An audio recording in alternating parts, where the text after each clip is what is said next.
Welcome to Trophy Taker Outdoors. I'm your host, Lee Sapiro.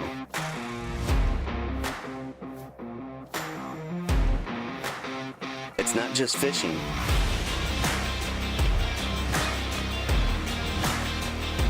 It's not just hunting.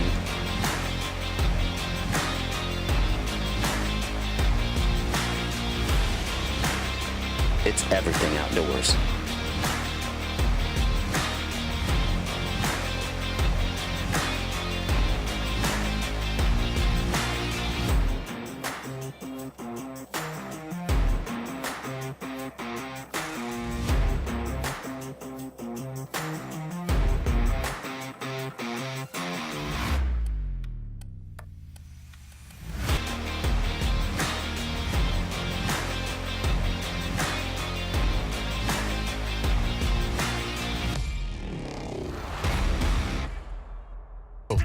Kentucky, pre-rut.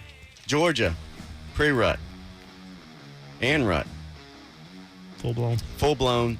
Got it. I had to find out what was going on up in Kentucky. So, Rucker calls me. Let's go. Rucker Ranch. I called you to come with me. Yeah, well, not all of us can go and play all the time. Unfortunately, there are things that have to be done with the business. Not just that.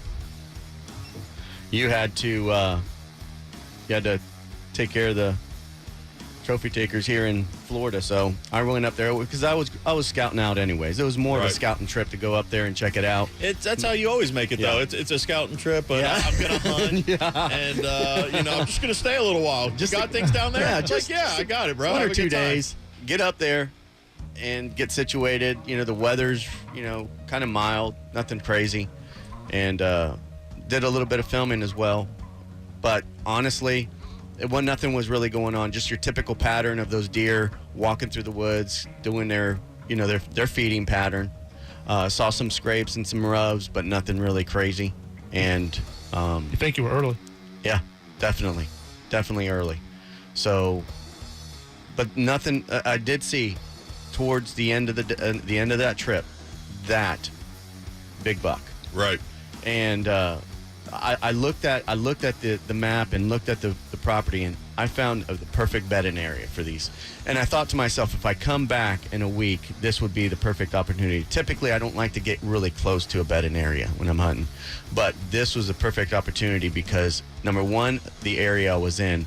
Number two, that I found that funnel of those bucks, and I would figure that them coming out first thing in the morning would cause them to start rutting right in front of me, and it did. I mean, right off the bat. It sounded like you had a game plan together that would work, especially when you showed me on the aerial map of where they're walking and bedding and feeding. Right. So, went back home. Then Mr. John Gunner gives me a call and says, hey, listen, next week it's game on. You want to go? So I ended up, we were talking about, and you just all went right, straight on. I'll just stay in Kentucky for a few more days. Don't worry, I got it. I got it. All right. I want to get back to the point where you and I started looking at the rut, and you came up with a game plan. Exactly. So what was your game plan coming up with at Chad's place? Yeah, those deer that when we first got there, it was kind of pre-rut, and it went right into full blown. We were there the first day, and pretty much get in those same areas. Get close to those bedding areas, but don't penetrate them where those does were hanging out. And right. We noticed right off the rip the big does weren't around. And it's like they were on lockdown. Right. And those bucks had them in those bedding areas and wasn't letting them come out. We were seeing a lot of smaller 60-pound, 70-pound yearling does, and once that rut got full blown, we started seeing those bigger does get pushed around. I wanted to try the rattling because I know up north of Kentucky they were rattling, and it was going on. It was bringing them in. It was getting them. You got to remember too, a little north of Kentucky, a little bit colder. It's going to start a little bit earlier. So right, and I predicted this year because last year wasn't really that great. Right. The rut was not that good.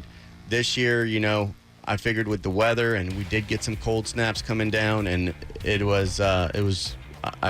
figured we'd have good rut. So it was a lot better this year in Georgia than the last 2 years actually we've had.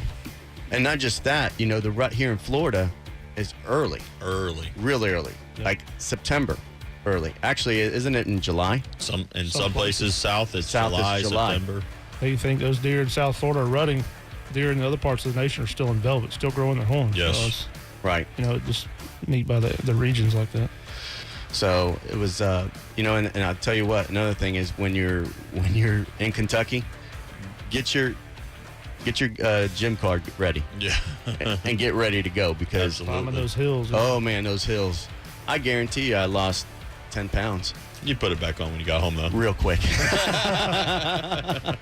All right, so we're gonna take a break and stick with us. Trophy Taker Outdoors.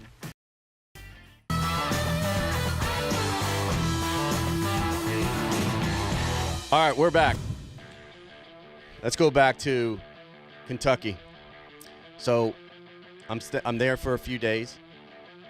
Figured out where I'm going to go ahead and set the stands for you and me for our trip up so we can play the win. The calls are just coming. I like this spot, but I like this spot. I like this spot, but I like this spot. And I'm like, just pick a spot anywhere. I mean, it all sounds good. But you know what? No matter what I pick, he's going to be picky about it. I'm going to move it when I get there. Absolutely. Yeah. You see? So I can't win. So that's why I've got to do my best. Best to get it right the first time. So I get up early in the morning. This is classic. Get up early in the morning, and it was been pretty slow. So I haven't really seen any. I saw some small bucks, but nothing really, no giants. So I get up, grab 2 cameras, walk through the woods, and get the first camera set up. Look up on top of the ridge, and there he is, staring at me. Yeah. What are you doing, boy? Yeah. Right down at me. Sure wish you Just had froze. Why didn't you shoot him, Lee? Why didn't you shoot him? The buck was so big that I just. Oh, do you ask me a question? Yeah. Why didn't you shoot him? Because I didn't have anything to shoot him with. Nice. That's it. That's where we're getting at here. There you go. Classic. All cameras, no gun. Always see the big one when you don't have a gun. That's just how it happens. But isn't it that typical? It's typical. But that I'm kind of used to that story with him. It's like he was there, I was there. I was like, why didn't you kill him? I didn't have a gun. Okay, Perfect. And I'm gonna hear it. This is what happens. I should have lied, is what I should have said. Yeah, I didn't see anything. I didn't see nothing. Yeah. But I would have known you were lying. I was like, I know he saw something. know. He messed up something. He missed something. Happened. so I ended up looking straight at him. He started coming over the ridge, and I look at him, and finally I turned around and looked at Rucker and told him to get down. And when I turned around, he was gone like a ghost. And I didn't hear him run. I didn't hear him blow. I didn't Never do. hear nothing. So At that point in time, do you decide, hey, I'm going to move or I'm going to stay right here? Oh, I'm staying. Okay. I'm staying there. Proof's in the pudding there. Yeah. Can't leave that. Well, this is the thing. Right where he was at, maybe 10 yards, was a big, big rut. And he came to hit that rut. So you see him. He sees you. You give him the wave. He says, see ya. See ya. See you when the rut's on. You decide Georgia bound. Georgia bound. And John, the whole, 6 months just talking about it, how you guys showing pictures of some nice bucks on your property. Yep. And honestly, after driving the property with you, this guy Chad is just unbelievable on how he does his management. He definitely knows his stuff. He definitely did his research. We've done a lot of food plot and property management. So, which I tell you what, Pete, you missed out on this trip too as well, because you couldn't make this one either. My story, my life. That's how it happens. You couldn't make this one, but let me tell you something. You did miss out. The house was absolutely beautiful. It was a stilt house right on the river. You wake up and you can't beat that. No, beautiful. Accommodations were absolutely gorgeous. Like I said, the food plots, everything. We hunted Y'all hunted hard. We hunted hard. Our goal was to get that big buck that you guys had seen on camera. And you and I decided to hunt together. We did. So the first morning, we woke up, had some breakfast. Yep. And then Y'all hold hands all the way out to the stand? We did. Skipped all the way. Sometimes we did, yeah. All the way Other down the times we Golden did Brick, because our Yellow hands were Brick full. Road? We had a lot of equipment in our hands, so we I couldn't gotcha. I'm sitting there filming John, and he's looking at me. He's going like this. You doing the motion down? There's a deer. I mean, right underneath. Under his stand, literally. Right. Nice. Right under. Lee's got the camera going both ways, and I'm trying to give him a signal. He finally. He's giving selfies with the deer. Yeah. Notorious that for was those. another hunt. Yeah. But yeah, we had deer all over us that morning. Had a nice 8-point come in. Directly after that, Lee actually saw the buck first. Big buck coming, came in behind us, grunting. So then that's when just hell broke loose. And After that, it was just you crazy. started rattling, and then just every time you didn't even have the chance to put the rattle down. Wow. But yeah, those does came in. 2 big mature does came in and gave me about a 35-yard shot. Smoking. And it was so loud that the camera picked it up. So we ended up finding her. She went, maybe 40 yards. 40 yards. Can't beat that.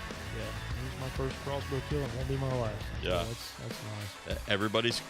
A lot of people are converting. They just, it's nice. They're fast. They're accurate, but you still have the challenge of shooting them with, archery equipment. So I will tell you this: when we come back, I get a really interesting phone call from John Rucker up in Kentucky. So when we come back, we'll touch base on that and see what happens. Stick with us, Trophy Taker Outdoors.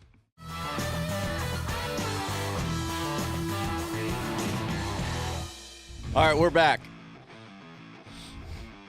Back in the bluegrass state. Oh yeah, I get the call, and then I call him. Rucker.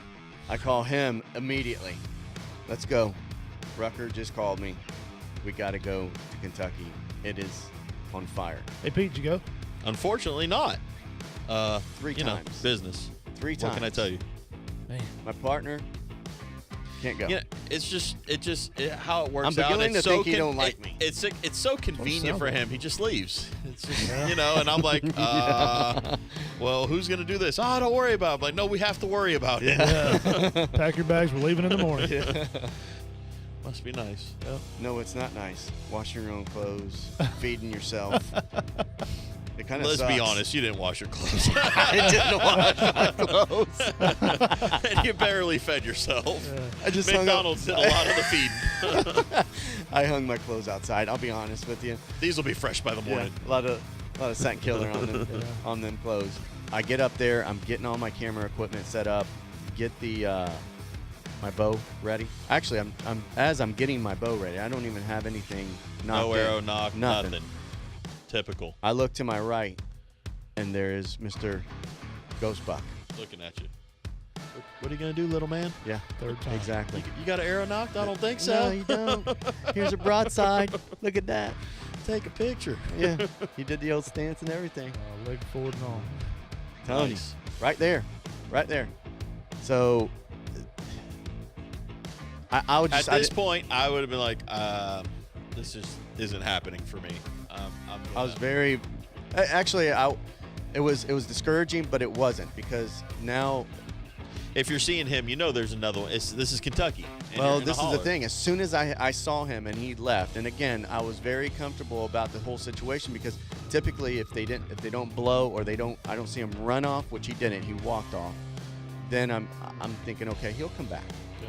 So that was a good part about it. It sucks that I saw him and I didn't shoot him, but on the other hand, I'm glad that he didn't get spooked. So You ought to be more glad that I wasn't there, because he'd have died. yeah, I know. So in between them running, you would see that typical buck that would just walk by with his tongue hanging out, tired, Neck swolled up, just ready neck to swole go. up, ready to go, and actually even bedding. I mean, not bedding down, but just sitting maybe 200 yards from me. But you and I actually had one in Georgia bed down. Yes, right in front of us. That was wore out. Was wore out, just sit right there. He wasn't a shooter, but he was, you could tell he was tired, and they sat there, and it would go in phases. You would have that rut just running really hard, and then you'd see them just walking by themselves, like they just Give out. ran 15 miles or more, and then just sit down and take a rest. I went and bought one of these Nautic Sports. Right. It's a power system that you could hook up. You could actually jump start a vehicle with. And John, you told me about this product, and I went out and bought one. And let me tell you something. That thing is sitting in the stand, and there was times where, I would, text you and text John and send pictures. Times. It was the whole time. The whole time. Just throwing it in your Just face. think how many deer you would have seen if he wasn't texting. Yeah. If he was looking up instead of down. Selfies. Selfies take a lot of battery. Absolutely. You got to get the right angle. So, I ended up buying the non-export. And let me tell you something. That thing charged my phone at least 3 times from 0 to a full charge. It was incredible. I mean, that is probably one of the best products on the market right now you can have just to carry with you in the stand. It's small, portable. And like I said, that thing right there will will jumpstart your buggy, your side-by-side 4-wheeler, boat, truck, flashlight, anything. Right. So. Run a laptop off of it for 5 or 6 hours. Right. So this thing will do the whole deal, everything. So, I can't express how much that thing came in handy. Yeah. Especially when you're by yourself, because something like that right there, Lifesaver. it can be a lifesaver. Can be. Second day, and again, I'm coming in, see these bucks running, and fortunately he coming right next to me. The doe came by, he's right behind her. I'm like, this is the perfect opportunity. Got the camera ready Everything's to go. locked and Everything's loaded. ready to go. I'm set. Draw back, following him. He's about I want to say 25 yards on my rangefinder. I'm following him to the right, and my bow hits my camera arm. Tink. Game over. It's like somebody sounded a train horn. That's how it goes. And then it just amazes me how. I wish the camera would have been on him when that happened. Yeah. No, Because you don't. that would have Facial been expression. the best footage of the whole hunt. Yep. Forget shooting the deer. Seeing the disgust on his face would have That been had to be priceless. Had to be. Yeah. So that was pretty disappointing, and everything happens for a reason. Absolutely. So Third day. It's down to the wire. I got to get something, and lo and behold, here he comes. 2 of them. And I probably heard 5 or 6 deer snort wheeze the whole time I was up there. Right. Incredible. And then as soon as he'd come, I'd do a quick grunt. That's all they wanted. You didn't Right. want that long grunt. You wanted just a quick grunt They're just to get their listening as it attention. is. Because if you kept doing that, they would just wander off. But if you got their attention and then maybe do a little rattling, now you're going to draw them in. Finally, I ended up yelling. I didn't get this on camera because it happened so fast. These Right. bucks were just running through there, and he was chasing a doe. And finally, What did you say? Hey, you. hey, you. Hey, buddy. Stop for a second. Please stop for a second. Please stop for a second. So he stops, and I slung one out there. And at first I didn't think I hit him. Yeah. What'd he do when you hit him? He dropped and turned and ran. And honestly, I was just Did you feel like you overshot him? I felt like I undershot him. Undershot him. So I was kind of disappointed. I didn't even think anything of it. So I had one more day to hunt, and I was thinking to myself, I don't want to go trampling through everything. Right. Right, It's cold just yet. enough. It's fine. I'm going to sit in here. So I sat in the stand for 3 hours before I got down. And just at the end of the day, just to see if anything else came through. And I kind of had an idea where he went. And I get down, and I start walking back to the cabin. And I probably have a 300-yard walk. Right. And it was, even as cold as it was, you'd sweat by the time you get back to the cabin. So I get down, and at about halfway, I look over to my left, and there she There it laid. is. Yeah, laid right there. Did it go towards the house? It went towards the house. Thank God. That's nice. That was nice. Because let me tell you something. Them hollers Down in a holler is tough. are tough, especially for flatland Florida boy. Absolutely. Just walking up and down, I'm more or less dragging what do you weigh? Probably 240. Yeah, he was a big buck. Wow. Big buck. Ghost buck down. Ghost buck down. Get him. Head over to. The processor. No, I got to drag him out. Oh, yeah. I got to drag him out. So I call Rucker. Rucker comes out from work, mad. Rucker does not like to work when it comes to, dragging the deer out. He came out there and In true Rucker fashion. yeah, I ended up field dressing him. He didn't even do that for me. Nice. So he's going to clean his own fish when he comes down to Florida. Did he give you the old one and done? Oh son? yeah, the one and done, son. So Rucker style. yeah, I've known Rucker for a long time. He's a good buddy of mine. So all right, so we ended up dragging him out. Beautiful deer. Blessed to get a buck this way, and finally getting something Absolutely. at the end of the season. We had a good time. So I appreciate you having me over in Georgia. Thanks for Pete, coming, you're gonna man. have to do it next year. I'm gonna make it up next year while you stay here. Go ahead and get your permission slip signed. Yeah, I will do right. it. Yeah, you need I'll to do get your kitchen pass now, so to It's get signed. it signed, It's so ready we to can go. Notarize. get it all ready to go. So We're going to take you hostage next year. absolutely. Either way, I'm going. All right, we're gonna do some diving. Absolutely. We're gonna have fun. That's what I'm stoked up for. So next week, stick with us. Trophy Taker Outdoors. We'll see you guys. God bless fishing and camo.